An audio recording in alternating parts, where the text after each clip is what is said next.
Ya, kita melanjutkan belajar fikih kita melalui bimbingan Al-Imam Al-Habib Ahmad bin Zain Al-Habsyi radhiyallahu anhu dalam kitab beliau Ar-Risalatul Jami'ah.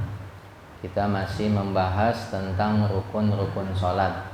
Pada pertemuan yang lalu kita membahas tentang syarat-syarat ruku.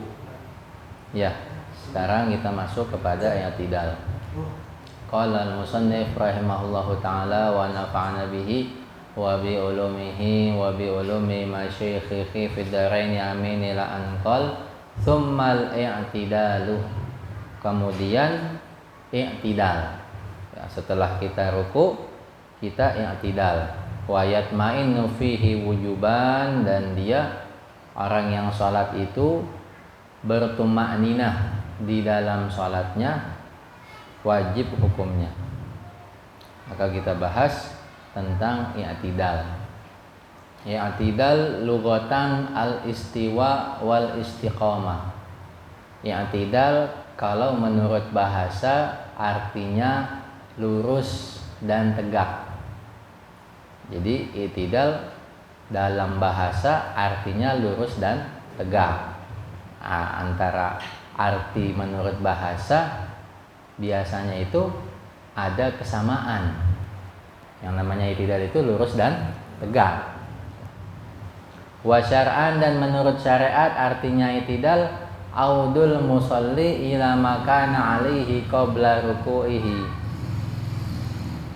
Kembalinya orang yang sholat ke posisi sebelum ruku. Kalau menurut syariat i'tidal itu kembalinya orang yang sholat ke posisi sebelum ruku, yaitu berdiri. Wa huwa ruknun qasirun. I'tidal itu adalah rukun yang pendek. Syuri'a lil fasli baina ruku wa sujud. Dia disyariatkan untuk memisahkan antara ruku dan sujud. Semua rukun sholat rukun panjang, kecuali i'tidal dan duduk di antara dua sujud. Itu rukun pendek, dua itu. I'tidal sama duduk di antara dua sujud. Kalau rukun pendek, dia nggak boleh dilama-lamain, nggak boleh dipanjang-panjangin. Kalau dipanjang-panjangin melebihi Fatihah. Kalau i'tidal nggak boleh lama, lebih lama dari Fatihah. Kalau dilamain lebih daripada Fatihah, maka sholatnya batal. Duduk di antara sujud, dua sujud nggak boleh lebih lama dari tasyahud akhir. Kalau lebih lama dari tasyahud akhir, maka sholatnya batal. Maka kita bahas syurutul i'tidal, syarat-syarat i'tidal. Al-awal, yang pertama, an yasiha ma qablahu, harus sah rukun yang sebelumnya. Sebelum i'tidal itu apa? Rukunya harus sah. Kalau yang sebelum i'tidalnya nggak sah, maka i'tidalnya juga nggak sah, rukunya nggak sah, dia i'tidalnya nggak sah, dia sujudnya nggak sah, duduk di antara dua sujud dia nggak sah, sujud yang kedua nggak sah juga. Baru i'tidal di rakaat yang kedua, ruku yang di rakaat kedua baru sah rukunya. Maka rakaat kedua inilah baru dihitung satu rakaat. Yang tadi nggak dihitung rakaat karena ada rukun yang tidak sah, yaitu ruku. Yang pertama harus sah rukun yang sebelumnya. Yang kedua, an la yaksida bihi ghairahu. Tidak boleh orang yang sholat itu bertujuan yang lainnya. Falau rafa'a faza'an min syai'in lam yakfihi. Maka seandainya dia bangun dari rukunya faza'an min syai', karena takut kepada sesuatu, lam yakfihi, niscaya tidak mencukupinya. Umpamanya dia sholat nih, dia ruku, dia bangun dari rukunya karena ada tikus lewat dia takut, spontan dia bangun, kemudian dijadikan i'tidal, nggak boleh. Dia harus ruku lagi, kemudian baru dia i'tidal. Kenapa? Karena yang pertama ini dia bangunnya karena takut sama tikus, bukan karena kepengen i'tidal. Nggak boleh gitu. Dia harus ruku lagi, kemudian baru dia i'tidal. gitu. Karena yang pertama tadi dia bangun dari ruku itu karena takut sama tikus, kaget dia, spontan. Syarat yang kedua itu nggak boleh bertujuan yang lainnya. Bangun dari ruku memang tujuannya untuk i'tidal, bukan untuk yang lain, bukan karena takut kepada sesuatu, bukan karena kaget gitu. Karena memang ingin i'tidal. Yang ketiga, an yatma'inna fihi, dia bertuma'nina di dalam i'tidalnya itu, ya. Tuh, bangun dari ruku, sami Allahu liman hamidah, udah tenang semua anggota tubuhnya, baru dia sujud itu. Adapun zikirnya itu hukumnya sunnah. Rabbana lakal hamdu mil'us samawati wa mi'ul ardi wa milu ma syi'ta min syai'in ba'du, itu hukumnya sunnah. Yang wajib tumaninanya. Sama tasbih dalam ruku juga, subhana rabbiyal azim wa bihamdi, itu hukumnya sunnah. Yang wajib tumaninanya gitu. Tumanina udah kita bahas, yaitu sukunul a'dha fi mahallihi bi qadri subhanallah, tenangnya seluruh anggota badan pada tempatnya seukuran subhanallah. Kalau umpamanya dia nggak ada i'tidalnya, nggak ada tumaninanya, umpamanya dia bangun dari ruku sami Allahu liman hamidah, langsung dia sujud, nggak sah i'tidalnya, harus ada tumanina. Jangan terlalu cepat sholat itu. Sholat kalau terlalu cepat sampai nggak ada tumaninanya, ya nggak sah sholatnya. Yang keempat, syarat tumanina, syarat i'tidal, antakuna tumanina tu yakinan. Keadaan tumaninanya itu dengan yakin, nggak boleh ragu-ragu. Kalau ragu-ragu udah tumanina apa belum ya, udah tumanina apa belum, nggak sah. Harus yakin. Yang kelima, an yansiba fiqara zuhrihi, bahwa orang yang sholat itu menegakkan tulang punggungnya. Fala yasihu idaktafa bil inhina dunal intisab, maka tidak sah apabila dia membungkuk tidak tegak.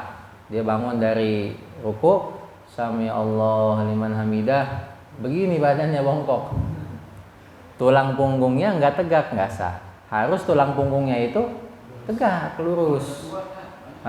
Kalau ada tua uzur nggak masalah. Tapi kalau yang normal wajib dia menegakkan tulang punggungnya gitu. Kalau memang dia nggak bisa, umpamanya karena sakit, karena dia memang bongkok, ya maka itu dimaafkan. Tapi yang normal wajib dia menegakkan tulang punggungnya. Yang keenam, syarat i'tidal an la yutawilahu ziyadatan ala dzikril masyru'i fihi. Tidak boleh orang yang sholat itu memanjangkan i'tidalnya melebihi zikir yang udah disyariatkan. Wa qadril Fatihah, dan sekadar Fatihah. Fatihah itu berapa lama? Umpamanya semenit. Maka i'tidalnya nggak boleh lebih dari semenit. Kalau i'tidalnya lebih dari semenit, maka sholatnya batal. Fa in zada ala dzalika batalatis sholat. Apabila dia melebihi i'tidalnya itu, melebihi dari zikir yang udah disyariatkan dan melebihi Fatihah, maka sholatnya batal. Panjang i'tidalnya dia minta doa jodoh lah, dia minta kerjaan lah, ya. Nggak boleh i'tidal dipanjang-panjangin, dia rukun pendek. Kecuali ilal i'tidal rakaatil akhirah, kecuali i'tidal di rakaat terakhir. Fala yaduru tatwiluhu, maka tidak masalah memanjangkannya, li'annahu mahallul kunut fil jumlah, karena i'tidal rakaat terakhir itu dia tempatnya kunut. Biasa kita kalau kunut itu di i'tidal rakaat terakhir, nggak apa-apa dipanjangin kalau i'tidal rakaat terakhir. Tapi i'tidal rakaat pertama, i'tidal rakaat yang kedua, yang ketiga nggak boleh. Itu dipanjangin melebihi daripada Al-Fatihah dan zikir yang sudah disyariatkan. Zikir yang sudah disyariatkan itu Rabbana lakal hamdu hamdan katsiran thayyiban mubarakan fih. mil'us samawati wa mil'ul ardi wa mil'u ma syi'ta min syai'in ba'du. Nah, itu 6 syarat-syarat i'tidal diperhatikan. Sudah memenuhi syarat atau belum i'tidal kita. Nah, kemudian kita masuk kepada syarat yang rukun yang berikutnya. Tsumma sujudu marratain. Kemudian sujud 2 kali. Nah, setelah kita i'tidal, kita sujud 2 kali. Sujud yang pertama dan sujud yang kedua. Wa sujud lughatan al-khudu' wa tadallul. Sujud menurut bahasa itu artinya tunduk, merendah dan menghinakan diri kita di hadapan Allah Subhanahu. Itu artinya sujud menurut bahasa. Kita tunduk sama Allah, kita merendah di hadapan Allah Subhanahu wa taala, mengakui kita ini hanyalah seorang hamba yang tidak memiliki kemampuan apa-apa, semuanya adalah karunia-Nya Allah Subhanahu wa taala. Syar'an, adapun sujud menurut syariat, wad'ul musalli jabhatahu ala musallahu, yaitu meletakkan orang yang sholat akan dahinya di atas tempat sholatnya, baik itu lantai, karpet, ya, atau yang lainnya. Menurut syariat artinya sujud itu meletakkan orang yang sholat akan dahinya di atas tempat sholatnya. Syurutus sujudi tis'atun. Syarat-syarat sujud ada 9. Al-awal yang pertama, an yasiha ma qablahu, harus sah rukun yang sebelumnya. Rukun yang sebelum sujud apa? I'tidal, ruku, Fatihah, itu semua harus sah, baru sujudnya sah. Yang kedua, an la yaqsida bihi ghairahu, dia tidak bertujuan untuk yang lainnya. Ai adamul hawi li ghairi, dia tidak turun untuk selain sujud. Falau saqata ala wajhi, umpamanya dia terjatuh kemudian dijadikan sujud, ya. Umpamanya dia lagi i'tidal nih, dia dengar geledek, juger, spontan dia langsung, itu nggak boleh, nggak sah, ya. Karena dia turunnya itu bukan kepengen sujud, tapi karena kaget, dia harus bangun lagi i'tidal baru dia sujud.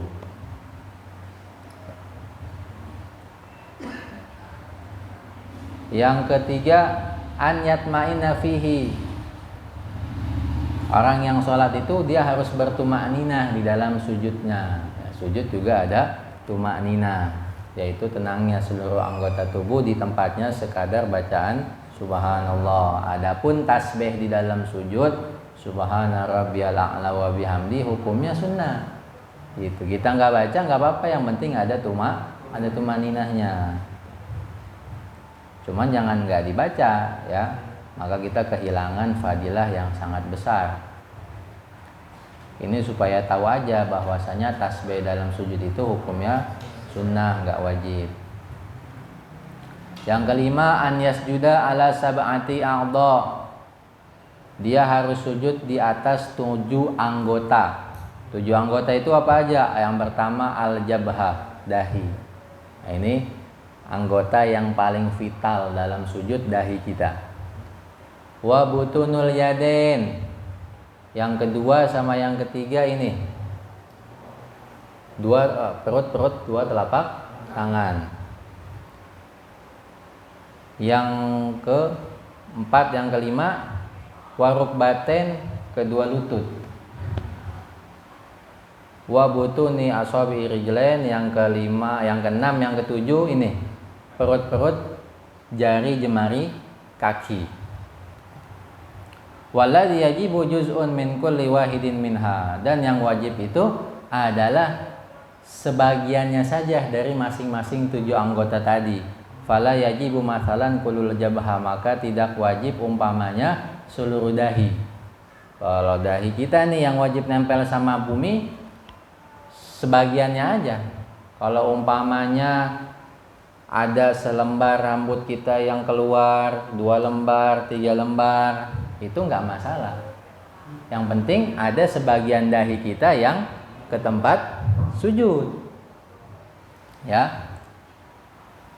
Atau ini kedua telapak tangan, jari perut-perut jari tangan kita ini wajib dia nempel sama.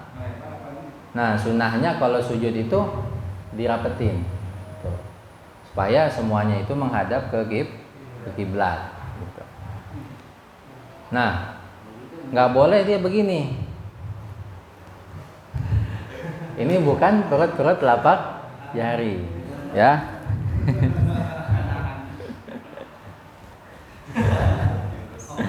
Ya. Nah, dari 7 anggota ini ada yang wajib dibuka, ada yang boleh dibuka, boleh ditutup, ada yang wajib ditutup. Yang wajib dibuka nggak boleh ditutup, ini dahi. Nggak boleh dahi kita itu ketutup semua-muanya. Umpamanya dia pakai pecinya begini, dahinya nggak ada yang nempel sama sekali, nggak sah. Ini wajib dibuka. Harus ada sebagian dahinya. Ini udah cukup dan nih sebagian nih udah ada yang nempel. Tapi kalau tadi begini nggak sah. Atau dia rambutnya umpamanya begini poni, emo. Sampai semua dahi ketutup, nggak sah. Karena ini wajib dibuka. Tuh. Nah, adapun kedua tangan dan jari jemari kaki itu boleh dibuka, boleh ditutup. Jadi kalau kita sholat pakai glove, sarung tangan, pakai kaos kaki, sah. Tapi lebih afdol dibuka. Gitu. Tangan sama kaki boleh ditutup pakai sarung tangan atau pakai kaos kaki, tapi lebih afdol dibuka. Adapun kedua lutut ini wajib ditutup karena aurat kita. Gitu. Nah, kaki kita ini jari jemarinya anggota sujud. Jadi kalau ada orang sujud jari jemari kakinya nggak nempel, umpamanya begini dia kakinya, ini kakinya begini itu, kan begini kan, tapi dia begini nggak sah. Ya, kakinya jari jemarinya itu sebagian harus ada yang menyentuh tanah. Kalau begini nggak sama sekali, jari jemarinya nggak ada yang nyentuh tanah, maka tidak sah. Nah, itu juga nggak sah. Diangkat umpamanya, nggak ada yang nempel sama sekali, nggak sah. Nah, itu 7 anggota sujud ya. Dahi, kedua telapak tangan, jari jemari perut-perut jari, kedua lutut dan jari jemari kaki. Yang keenam, antakuna jabhatuhu maksufatan, ya, keadaan dahinya harus terbuka. Perempuan yang pakai cadar juga sama, ininya mesti kebuka gitu. Ya. Karena ini anggota nggak boleh ditutup ini. Adapun ini boleh. Umpamanya takut fitnah, dia sangat cantik umpamanya. Boleh ditutup, tapi ini tetap wajib dibuka buat anggota sujud. Nah, kalau perempuan keluar sehelai rambutnya wajib segera dimasukin. Kalau nggak segera dimasukin batal dia. Beda sama kita laki-laki, kalau keluar sehelai, 2 helai, 3 helai nggak apa-apa. Yang penting dahi kita ini sebagian ada yang menyentuh Kalau perempuan nggak boleh ada sehelai rambut pun, rambut kepala yang keluar. Adapun rambut yang di wajah ya nggak masalah. Karena kadang perempuan suka ada rambutnya, ada rambut di sininya nih. Ya, di sininya juga ada nih, kadang di muka, bukan rambut kepala, itu nggak masalah. Bulu halus itu nggak masalah. Ya. Walau juz'an mimma yasjudu bihi, meskipun sebagian doang nih dahinya, nggak harus semuanya, nggak apa-apa. Yang penting ada sebagian aja yang nempel, nggak boleh semua-muanya ketutup. Yang ketujuh, an la yasjuda ala syai'in yataharraku biharokatihi.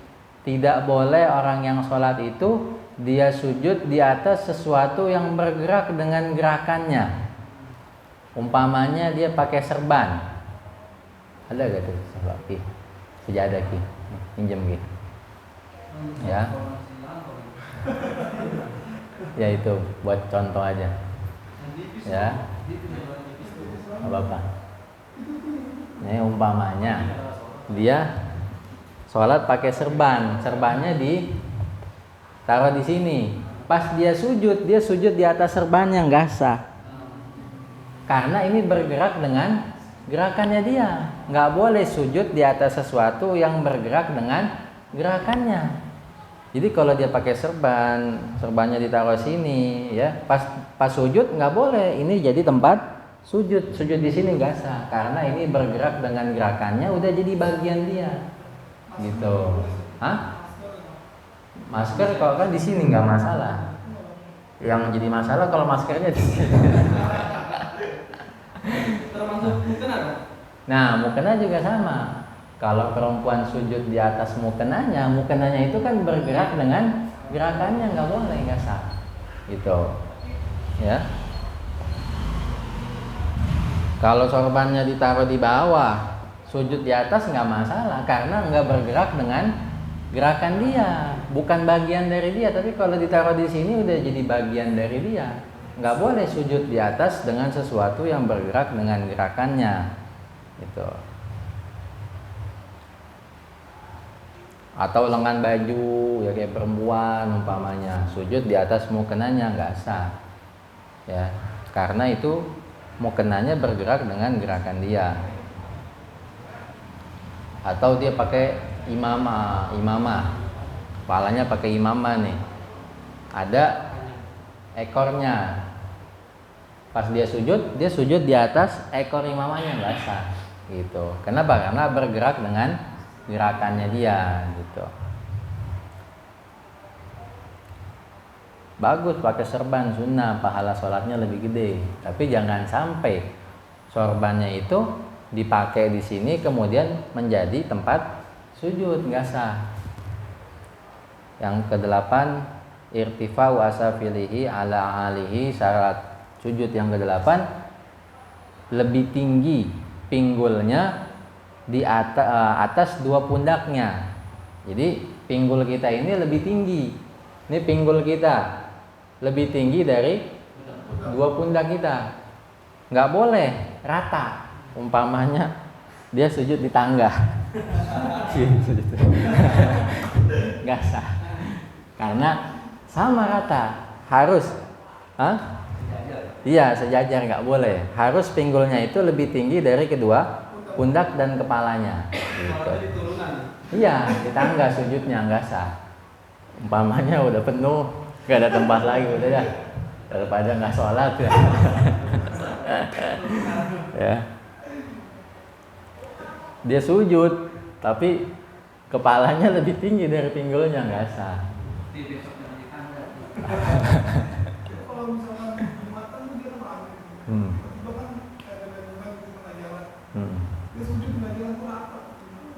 Ya kalau rata nggak sah. Harus pinggulnya lebih tinggi dari kedua pundak dan kepalanya, gitu. Gambarannya seperti orang sujud di tangga, gitu. Yang terakhir, yang ke-9, atahamulu bi ra'sihi, sedikit menekan dengan kepalanya, bihaitsu law sajada ala qit'ati kutnin lan kabasat. Sekira-kira kalau dia sujud di atas potong kapas, kapasnya itu menjadi tertekan, menjadi gepeng. Jadi sedikit menekan. Kalau kita sujud di atas kapas, kapasnya itu menjadi gepeng. Nggak boleh, nggak nempel jidat kita gitu, nggak ada tekanan, nggak boleh. Harus ada tekanan sedikit. Jangan ditekan-tekan, ntar jadi lecet.